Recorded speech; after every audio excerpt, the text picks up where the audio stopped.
Big boss హౌస్‌లో టాస్క్‌లతో హోరాహోరుగా అయితే కొనసాగుతున్నాయి. అయితే హౌస్‌లో ఇప్పటికే 6 టాస్క్‌లు కంప్లీట్ అయిపోయాయి. 2 టాస్క్‌లు హౌస్‌మేట్స్ ఓడిపోవడం జరిగింది. ఇంక ఇద్దరు వైల్డ్ కార్డ్ కంటెస్టెంట్స్ అయితే రాబోతున్నారు. ఇంక 9 టాస్క్‌లు అయితే హౌస్‌లో ఎంతో రసవంతంగా మారిపోయింది. అయితే ఇప్పటికే హౌస్‌మేట్స్ అయితే ఒక్కొక్కరు ఒకరిని ఒకరు పోటీ పడుతూ కనిపిస్తున్నప్పటికీ సోనియా మాత్రం తన ఎలిమినేట్ అయ్యే అవకాశం లేదు అన్నట్లుగా కాన్ఫిడెన్స్‌గా మాట్లాడుతూ వచ్చేస్తుంది. అలాగే తను పెర్ఫార్మెన్స్ తక్కువ, గొడవలు ఎక్కువగా కనిపిస్తూ ఉంది. ఇంక తను గొడవలు ఆడే విధానికి బయట నెగిటివ్ సంపాదించుకుంటున్న విషయం కూడా మర్చిపోయింది సోనియా. ఇంకా అదే విషయంలో ఎక్కువగా రెచ్చిపోతూ కనిపించడం, టాస్క్లో తక్కువ పార్టిసిపేట్ చేస్తూ కనిపించడం జరిగింది.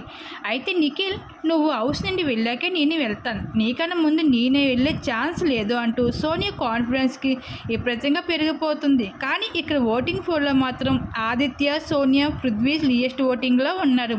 అయితే మొత్తానికి ఈ వారం బిగ్ బాస్ హౌస్లో ఎలిమినేషన్ అయ్యి సోనియాకే ఉంది. సోనియాకి అయితే లియెస్ట్ ఓటింగ్లో అయితే ఉందని చెప్పుకోవచ్చు.